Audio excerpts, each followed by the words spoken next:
राधे राधे, जय श्री कृष्णा। मैं सीमा सिंह आप सभी धर्म प्रेमियों को सादर प्रणाम करती हूँ। आज मैं आपको ज्येष्ठ मास के बड़े रविवार की एक पौराणिक कहानी सुनाने जा रही हूँ। आइए अब हम ज्येष्ठ मास के बड़े रविवार की एक पौराणिक कहानी सुनते हैं। एक बार बहुत छोटा सा गांव था।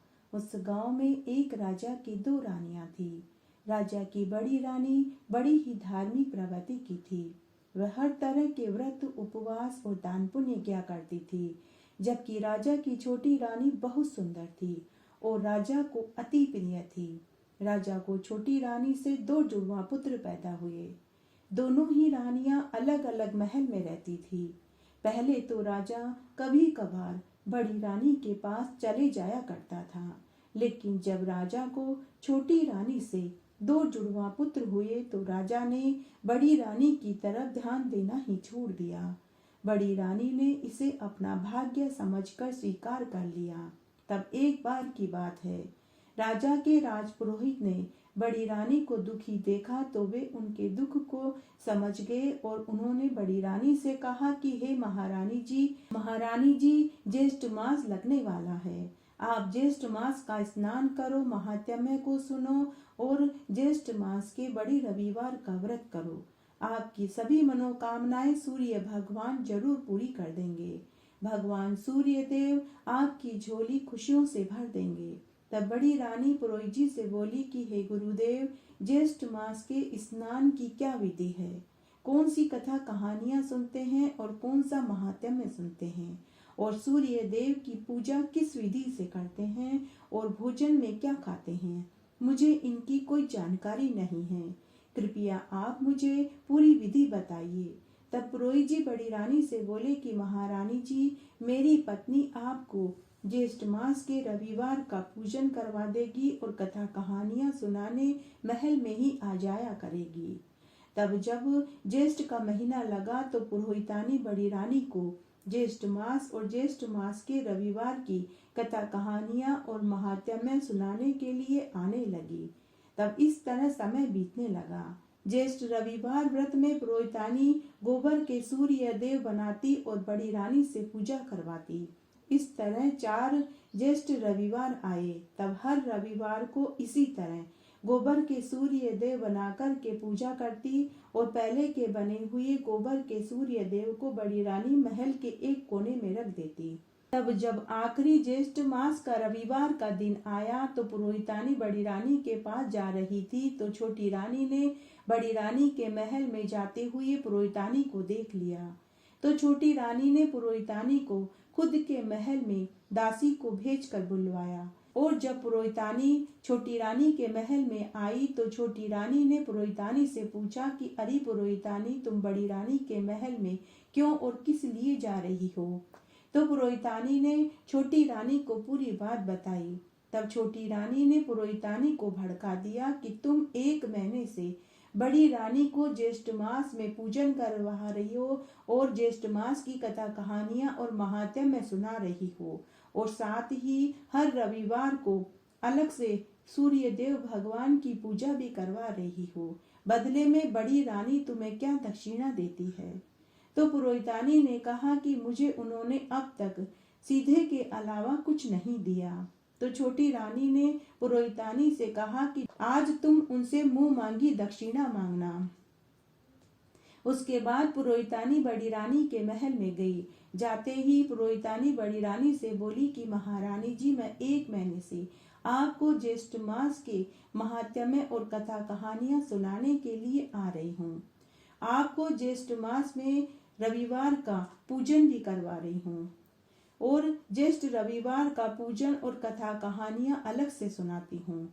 आज तो मैं आपसे दक्षिणा लेकर ही जाऊंगी, क्योंकि बिना दक्षिणा के कोई भी पूजा और व्रत पूरा फल नहीं देता। तब बड़ी रानी ने पुरोहितानी से कहा कि पुरोहितानी, मैं कल ज्येष्ठ मास के व्रत और ज्येष्ठ मास के रविवार के व्रत का उद्यापन करूंगी। आप 5 जोड़ा जोड़ी ब्राह्मणों को भोजन के लिए घर लेकर के आना। मैं उन सबको भोजन खिलाकर आपको भी भोजन खिलाऊंगी और बढ़िया दक्षिणा दूंगी। पुरोहितानी सुनकर खुश हो गई। पूजा करवाने के बाद पुरोहितानी घर आ गई। इधर बड़ी रानी सोच में पड़ गई कि मैंने पुरोहितानी को बोल तो दिया, लेकिन मैं उन्हें क्या दक्षिणा दूंगी। उस दिन बड़ी रानी सूर्य नारायण भगवान को याद करके सो गई। तब सूर्य देव भगवान ने सोचा कि अगर आज हम इसकी नहीं सुनेंगे, अगर आज हमने इसके सत का मान नहीं रखा तो कलयुग में हमें कौन पूजेगा। उसी रात्रि को सूर्यदेव भगवान ने बड़ी रानी को स्वप्न में दर्शन देकर कहा कि हे पुत्री, तू चिंता मत कर, मैं तेरी पूजा और व्रत से बहुत खुश हुआ। मैं तुझे वरदान देता हूँ कि तुझे 7 पुत्र होंगे, जिनकी कीर्ति यश 10 दिशाओं में होगी, और जहाँ तुमने मेरे गोबर के बने हुए सूर्य देव रखे हैं, वे तुझे कल सोने के बने हुए मिलेंगे। पुत्री, वे सोने के सूर्य उस पंडित और पंडितानी को दान में दे देना। पुत्री, तेरा घर धन धान्य से भर जाएगा। ऐसा वरदान देकर सूर्यदेव अंतर्ध्यान हो गए। उसी समय बड़ी रानी की आंख खुल गई। उसने उठकर देखा तो सुबह के 4 बज रहे थे। बड़ी रानी उसी समय महल के उस स्थान पर गई जहां उसने गोबर के सूर्यदेव रखे थे। उसने देखा वे गोबर के सूर्यदेव सोने में बदले हुए थे। जहां सोने के सूर्यदेव रखे थे, बड़ी रानी ने सूर्यदेव को वहीं पर धन्यवाद दिया। फिर उसने सोने के सूर्यदेव को उठाया और सिर से लगाया और सूर्यदेव भगवान को धन्यवाद दिया। उसने देखा उसका घर अन्न धन के भंडार से भरा पड़ा था। फिर वह स्नान आदि करके सूर्यदेव भगवान को उसने अर्घ्य दिया, पूजा करी। उसके बाद उसने दासियों के साथ 56 प्रकार के स्वादिष्ट भोजन बनाए। तब दिन में पुरोहित और पुरोहितानी 4 जोड़ा जोड़ी ब्राह्मणियों को लेकर खाना खाने के लिए बड़ी रानी के महल में पहुंच गई। बड़ी रानी ने उस दिन राजा व छोटी रानी के दोनों राजकुमारों को भी भोजन के लिए आमंत्रित किया था। बड़ी रानी ने सबको स्वादिष्ट भोजन खिलाया। फिर बड़ी रानी ने सभी पंडितों और पंडितानियों को एक एक सोने के सूर्यदेव की प्रतिमा दक्षिणा में दे दी।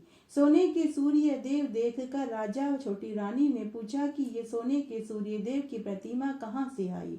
तब बड़ी रानी ने उन्हें पूरी बात बताई। तभी वहां राजपुरोहित जी भी आ गए। तब राजपुरोहित जी ने भी बड़ी रानी की पूरी बात को सुन लिया। तब राजपुरोहित ने राजा से कहा कि हे महाराज, यह सब कुछ बड़ी रानी के सत का प्रताप है। भगवान सूर्य देव ने ही बड़ी रानी को उसके ज्येष्ठ मास के बड़ी रविवार के व्रत का पुण्यफल दिया है। अब राजा व छोटी रानी को भी समझ आ चुकी थी। अब राजा व छोटी रानी को भी ज्येष्ठ मास के स्नान और ज्येष्ठ मास के बड़ी रविवार की महत्ता समझ में आ चुकी थी। अब राजा भी बड़ी रानी को प्रेम भाव से रखने लगा। उसके कुछ समय के बाद बड़ी रानी को भी गर्भ ठहर गया और 9वें महीने में बड़ी रानी को पुत्र पैदा हुआ। इस तरह बड़ी रानी को 7 पुत्र पैदा हुए। उसके बाद राजा ने पूरी नगरी में यह ढिंडोरा पिटवा दिया कि सभी को ज्येष्ठ मास में स्नान करना चाहिए और ज्येष्ठ मास की कथा कहानियों और महात्म्य को सुनना चाहिए। उसके बाद जब ज्येष्ठ का महीना आया तो राजा ने बड़ी रानी के साथ मिलकर ज्येष्ठ मास का स्नान किया, कथा कहानियों और महात्म्य को सुना और ज्येष्ठ मास के बड़े रविवार का व्रत किया, जिससे वे सभी इस जीवन के समस्त सुखों को भोग कर मरने के बाद मोक्ष को प्राप्त हुए। घटती हो तो पूरी हो तो परवान चढ़े, बोले बिसरे नाम तेरे भंडार में भरे। इस तरह आज हमने ज्येष्ठ मास के बड़े रविवार की कहानी सुनी। आशा करती हूँ यह आपको जरूर पसंद आएगी। मेरे साथ बने रहने के लिए आपका धन्यवाद। आगे आने वाली कथा कहानियों के लिए भी आप इसी तरह मेरे साथ बने रहें।